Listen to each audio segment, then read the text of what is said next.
Whoa, we got a massive hack going on, over 1.4 billion yanked. The Fed going hawkish because of crypto? No, but they are going hawkish. We'll talk XRP price along with another victory in crypto. Oh. I say lots of naughty things, so here's your warning. Oh, maybe this is why we need some crypto insurance. But oh man, could you imagine the premiums? Before we get into news, your comments come first. Hot, spicy, naughty, relevant in this case. Maybe I'll share it beginning of the next one. What's up, everyone? Happy Friday. Anyone got any cool weekend plans going on? I got a big, pre-race training session. I got to do, 20-something miles. Blah, whatever. Roger Riley says, look for eggs at your local farmer's market. Here, we are paying $4 a dozen.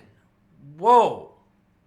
Okay, farmers market stuff by me, it's like $3 a dozen. The store is way more. Doran Butler says we have a little egg stand for the neighborhood kids. They cut grass, pick worms, and rake leaves for eggs. That's kind of cool stuff. All right, Bear74 Mars says you're on your way to 40K subs. Oh, thank you. Let's go, baby.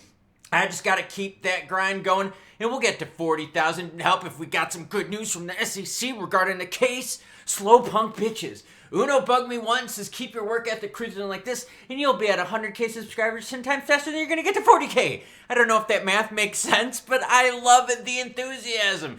Bitcoin's sitting at 97,925, ETH is 2705. We're going to talk about ETH and ETH holders potentially getting bent over because this shit is going to be put in a mixer and then dumped on the market. XRP at 260, BNB at 651.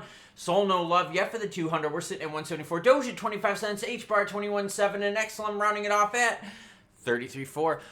Bybit is solvent, even if this hack loss is not recovered, reassures the CEO Zhu. Oh, that's not a good thing to say. I mean, we've heard that plenty of times before that these places were solvent, and then when the poop storm happened, guess what? They were in deep shit. But it's going to be easier for them to get loans now.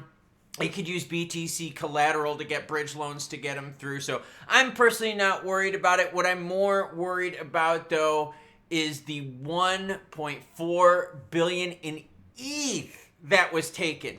So think, this isn't like where they hacked a whole bunch of different assets. No, they just went after ETH, girlfriend. Lots of it. We're going to get to it. But I want to share this with you first. The Fed might turn hawkish as crypto's on the rise, Bloomberg's Mike McGlone hits. Mike McGlone, you're a fucking moron. The Fed doesn't give a shit about crypto prices. The Fed cares about inflation. The Fed will pay attention specifically to housing. We've been watching that. The Fed doesn't worry about crypto. So I don't know where you get this, but let's just share this, okay? Mike McGlone tweeted that currently rising trends in cryptocurrencies, commodities, and stocks can be observed. Yes, in commodities, true. In stocks, true. In crypto, they just don't hold the same weight. When you look at the crypto market size-wise compared to the stock market or the commodities market like oil or gold, girlfriend, come on. Expert also indicated a sticky inflation. No shit, okay? So why do you throw crypto in there? That's what pisses me off. People throw this shade oh, because of crypto, the Fed's going to be hawkish. Shut the fuck up, dude. I just hate how this stuff is painted, and I just thought I would share it with you. Remember, my job is to bring you the news, good, bad, happy, or sad. But oh my gosh, the people at the CME group are like, yo, girlfriend, by June, we got a 50% chance that they're going to cut it by 1. Yeah, that sucks ass for odds, right? Come on, bullshitters. All right, let's get into this. Bybit hack, live update, 1.4 billion in ETH. The hacker comprised 1.4 billion from Bybit, initiating large transfers of roughly 10,000 ETH per address. Woo! In the past 30 minutes, at least 200 million has moved from USDT from Bybit's cold wallet to its hot wallet.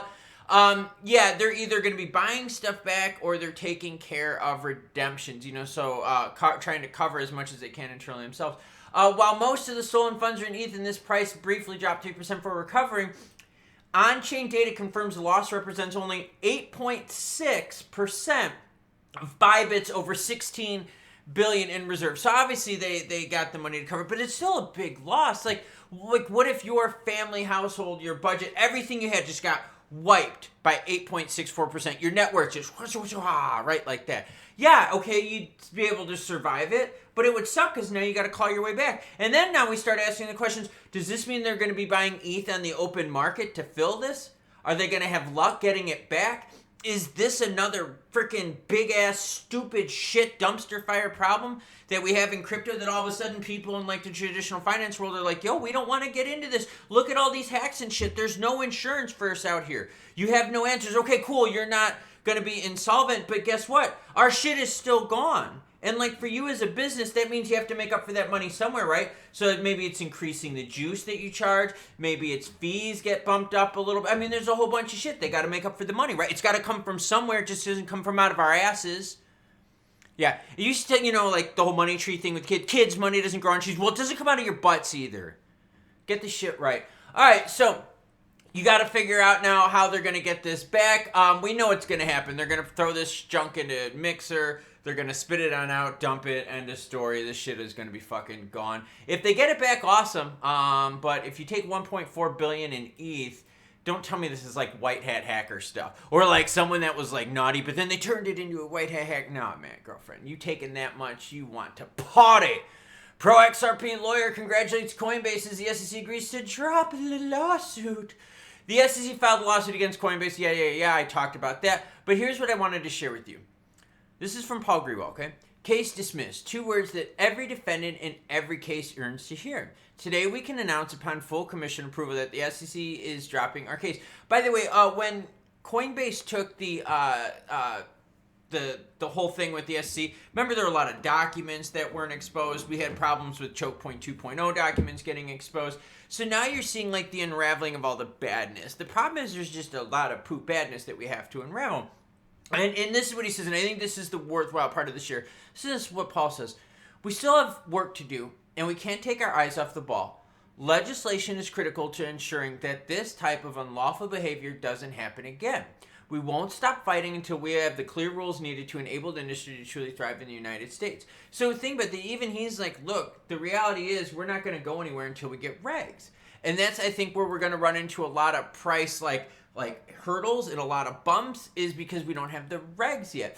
Now, specifically, okay, I just wanted to share this with you. That little news event with Bybit brought up a whole bunch of volume, girlfriend. Up 36% to 119 billion. Earlier when we did the morning report, yeah, you didn't realize that I do multiple videos a day. I told you, I'm grinding to try to earn your subs. I'm trying to be the news guy so that you don't have to waste the time on it. See, that's my job, right? Scrub the news for you, show you the stuff that's important, tell you what's bullshit, and then you can make the best decision which fits you. Yeah, it's fucking awesome.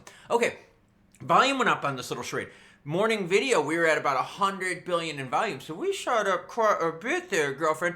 Now let's talk XRP specifically to see what happened here. Okay, as a whole, you could see that the market went up and then it went on down. BTC was briefly touching that 100,000 mark, and then, no, this isn't good. And we are watching the XRP price drop as we speak. Now, I get what people are saying, this is just temporary and so forth. But when we had the move earlier in here, watch this. You're going to see what happens here to BTC compared to XRP. And this is what I want to share with you, okay?